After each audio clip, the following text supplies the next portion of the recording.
महाराष्ट्र के सिंधुदुर्ग जिले में पिछले कई वर्षों से मानव हाथी संघर्ष से जूझ रहा है। दिसंबर 2019 के बाद इस क्षेत्र में कम से कम 3 लोग हाथियों के हमले से घायल हो चुके हैं। 2009 से 2015 के बीच वन विभाग ने हाथियों को पकड़ने का अभियान चलाया था। 2015 में से पकड़े गए 2 हाथियों की मौत हो चुकी है और तीसरे को मद्रास प्रशिक्षित करने के लिए भेज दिया गया है। सिंधुदुर्ग की पहाड़ी वन भूमि गुजरात, महाराष्ट्र, गोवा की सीमाओं से सटी हुई है, इसलिए हाथी जो है वो सिंधुदुर्ग के गांव में आसानी से प्रवेश कर जाते हैं। ग्रामीणों का कहना है कि पिछले 4-5 दिनों में हाथियों का बार बार गांव में घुसकर धान व केले की फसलों को तबाह कर रहे हैं। हाथियों का बार बार गांव में प्रवेश करने से भयानक घटना भी घट सकती है।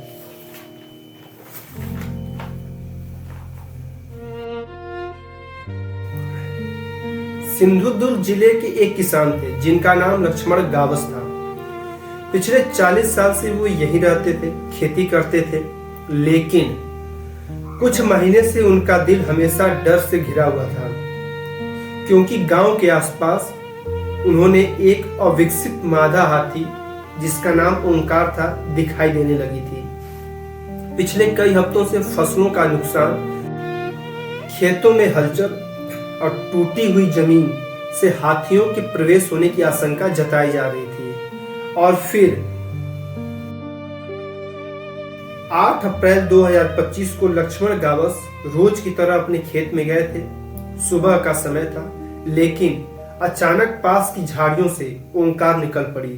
दूरी कम थी, रास्ता सकरा था और दोनों एक दूसरे को देखकर चौंक गए। कुछ ही पलों में त्रासदी घट गई। इस घटना के बाद गांव के लोगों में शोक और गुस्सा भरा हुआ था। ग्रामीणों ने शव उठाने से मना कर दिया। उनकी एक ही मांग थी कि हाथी को पकड़ा जाए। लोगों के गुस्सा का मुख्य कारण यह भी था कि सालों से चेतावनी घटनाएं, फसलों के बर्बाद होने से लोगों में काफी आक्रोश था। इस स्थिति के बाद वन विभाग ने तुरंत ऑपरेशन शुरू कर दिया।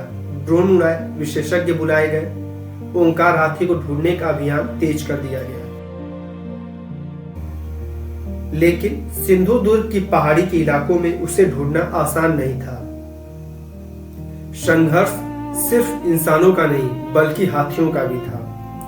हाथियों के झुंड से अलग हुए हाथी अपनी झुंड में वापस नहीं पहुंच पाते थे, लेकिन यहाँ पर मानव हाथी संघर्ष से निपटने के लिए दीर्घकालिक स्तर पर कई उपाय चलाए जा रहे हैं। प्रशासन की ओर से जानकारी दी गई है कि अभी इस इलाके में 6 से 8 हाथी घूम रहे हैं, जिसमें ओंकार सबसे अधिक खतरनाक है।